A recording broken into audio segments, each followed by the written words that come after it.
जब फाउंडेशन एक बन रही होती है बच्चे की अपब्रिंगिंग का, जो पहला उसका टॉडलर वाला टाइम होता है, एज अ फादर क्या चीज़ें जो आपको चैलेंज की आपके लिए और आपने उसकी फाउंडेशन कैसे बनाई?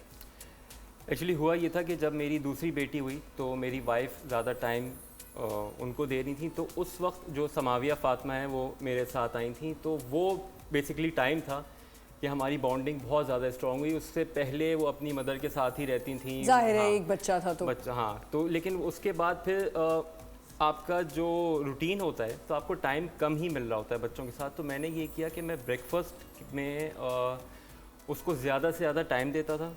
अच्छा, ब्रेकफास्ट उसकी मर्ज़ी का नहीं होता था, तो इसलिए वो ज़्यादा टाइम दे रही होती थी, लेकिन मैं आधा आधा घंटा उसके साथ आराम से बैठ के बातें कर रहा होता। तो वो टाइम था जब मैंने उसके माइंड को पढ़ना शुरू किया, कि समझना शुरू किया और अपने हिसाब से उसको। लेकिन जो बिल्कुल आपने सही कहा कि एक ब्रेकफास्ट का टाइम होता है या बच्चे के साथ आपने टाइम स्पेंड करना होता है, जो फादर्स के लिए थोड़ा मेरे ख्याल से वाकई चैलेंजिंग होता है कि एक आपने ऑफिस भागना है और फिर अब क्या है कि आपका काम ऐसा है कि ऑब्वियसली कि आपके लिए वो टाइम बच जाता था।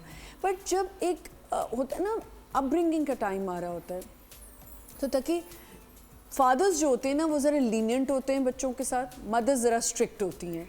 तो आपको लगता है कि एक तहजीब में रहना बच्चे के लिए एक फ़ादर की क्या ड्यूटी होती है कि उस बच्चे को कैसे आपने समझाना है कि ये इसकी बेस बन रही है, मैं इसको क्या चीज़ें समझाऊं या ना समझाऊं, जो हमारे आजकल के पेरेंट्स के लिए बहुत ज़रूरी है सुनना? समझाना या ना समझाना वो तो अपनी जगह पे है, लेकिन मुझे ऐसा लगता है कि पेरेंट्स को इतना कॉन्फिडेंस देना चाहिए बच्चे को कि बच्चा कभी भी आपसे झूठ ना बोले। ठीक है। अगर आपका बच्चा आपसे झूठ बोल रहा है तो कहीं ना कहीं गलती आपकी है, क्योंकि उसने कभी ना कभी सच बोला होगा, लेकिन आपका रिएक्शन देख के उसने कहा यार सच बोलने पे भी यही होना है, यही हो, झूठ बोलने पे भी यही होना है, तो झूठ जो बोले तो हमने शायद अपने बच पेरेंट्स के साथ यही किया। बिल्कुल तो ऐसा ही होता है। और जिस तरह की मैं उसकी रूटीन बनाना चाह रहा था, जिस तरफ मैं उसको लेके आना चाह रहा था, तो मैं ये अफोर्ड ही नहीं कर सकता था कि वो मुझसे झूठ बोले। ठीक है। तो मैंने कहा बेटा जो भी हो जाए आपने मुझे सच बोल देना है, चाहे कुछ भी हो, चाहे कोई भी मसला हो, क्योंकि अगर मैं उसको माउंटेनिंग पे लेके गया हूँ तो और वहाँ पे